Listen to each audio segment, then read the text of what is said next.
Hey, what's good everybody? Your boy Rob back with another video. Now, I'm here to give you like my 1 week with this nice enclosure I bought, the OWC Express 1M2. I did put a 2 terabyte NVMe inside of the enclosure itself. I've been getting great speeds and I have been completely satisfied with these things. Good news, bad news type of video, but not so much, not that bad. But let's just say when this enclosure, when the computer is just idle and let's say I'm just doing everyday things, looking at the internet, looking at videos, looking at YouTube videos, I'm not even using the enclosure, it gets warm. Now it doesn't run, it doesn't have any fans, no fans kick in, it just get a little warm to the touch. I do have a temperature gauge where I have test some of the temperature out on these things, and it gets a little warm in idle mode. But I went to a couple of OWC subreddit pages, and this is just part of the deal. For a while I kind of thought, well, maybe there's something wrong with it. Why would the temperature actually get warm like it does? Why does it get a little warm, the enclosure itself?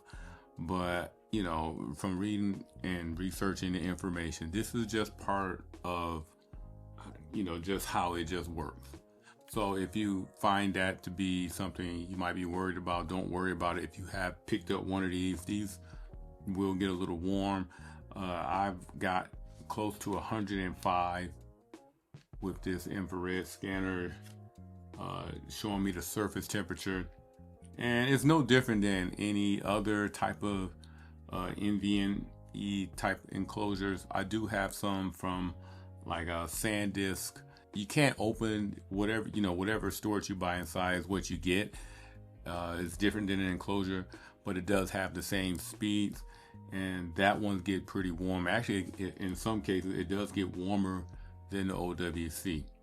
But again, I haven't had any issues with it, nothing to worry about.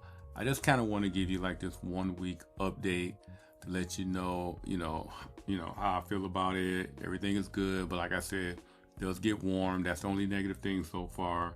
It's still quiet, doesn't make any noises while it's working, and that's probably one of the best things about getting one of these type of deals. But again, I'm waiting for some of the Thunderbolt 5 enclosures to come out. I'm looking forward to that. So those speeds will probably be a lot better. Right now, the rollout of a lot of things that from companies like from Sataki and SanDisk and OWC and some of the other companies, and there's a couple other companies that's not mentioning, their enclosures and SSD style NVMe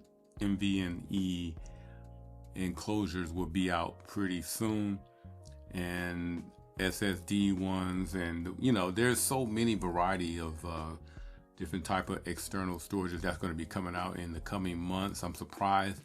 Normally when Apple launched something, usually a lot of the suppliers are ready and right there with accessories, but for some reason with this Thunderbolt 5 it's a little bit of a slow rollout. But again, so far so good. I'm enjoying it. The speeds are incredible, and like I said, getting an enclosure is a good way to save a little money on internal storage if you're trying to buy either a laptop, a MacBook or a Mac Mini or any type of computer that you want to save some storage on. This also works well with PCs. Just make sure you buy the ones that's meant to work on PCs. Do not buy one that's meant to work on a Mac and think it's going to work on a PC. So you got to be real careful about that. But like I said, I'm going to close this video out. Again, have any questions, leave that down below. Leave your comments down below. I appreciate you guys checking in on me, and I'll catch everybody in my next video. I'm out.